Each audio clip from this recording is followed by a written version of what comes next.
Throughout the Gilded Age period of 1870 to 1910, a new industrial revolution was occurring within the United States. The entire scope of commerce and money-making was being drastically alerted into the form of laissez-faire capitalism, in which the government entirely abstains from people's economic affairs, an ideal wherein transactions between private parties and free-form government intervention, such as regulation, privileges, tariffs, and subsidies. But it didn't take long for the smaller businesses to be completely overshadowed by megalith corporations that took control of the entire country's economy. These business organizations used a number of methods to manage and acquire the nation's economy, including the monopoly of a number of products such as steel and oil, controlling the price, mining, quantity, and all other aspects of the product. Common pools, jointly managed collections of resources, were controlled and exploited by a group, limiting who had access to certain substance and raising and lowering the price depending on the buyer to control the product as much as possible. To facilitate the transfer of goods, trusts were created, in which a truster can give a trustee access to their assets, putting them legally liable for the debts and management of the assets, limiting the risk of the truster in their products and raw materials.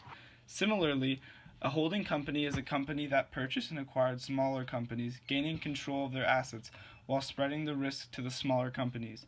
All of these methods were used to safely grow a single business at the expense and risk of others, limiting competition and creating a safety net in the result of an accident for the company's head. A number of entrepreneurs that made a name for themselves for both the fortunes they amassed and the actions they took while in the industry, taking full advantage of the laissez-faire capitalism system and all of its nuanced practices that allowed for limitless economic growth. Andrew Carnegie, for instance, led the American expansion of the steel industry, monopolizing the much-desired alloy and profiting off the innovations that it was used for.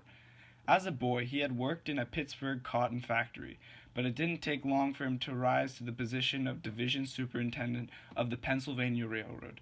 He was both a brilliant businessman and a genuine philanthropist.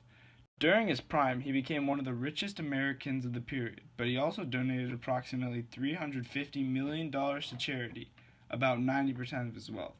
And he wrote the article, The Gospel of Wealth, advertising the rich to use their money on improving society. Rockefeller was another industrial philanthropist. He was the founder of the Standard Oil Company and one of the world's wealthiest men.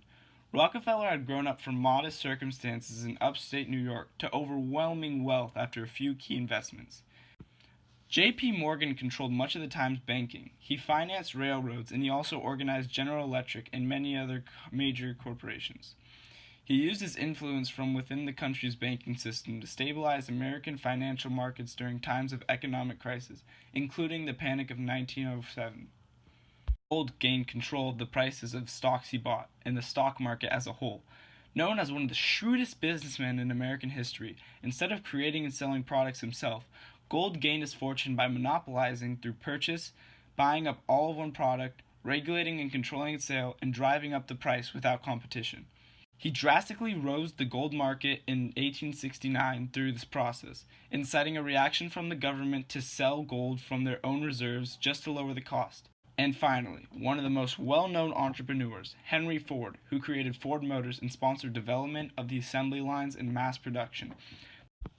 Many of his practices significantly increased the efficiency of industrial product creation, as well as the speed of transportation through his mass production of automobiles, revolutionizing industry as a whole. Were the leaders of these companies captains of industry, philanthropists seeking to promote the welfare of others through their donations and philosophy, or were they robber barons who became rich through ruthless and unscrupulous business practices? It is a difficult question to come to a complete conclusion on, but at the end of the day, many of them were closer to robber barons because of their abuse of loopholes within the economic system in order to gain power and wealth at the expense of many others.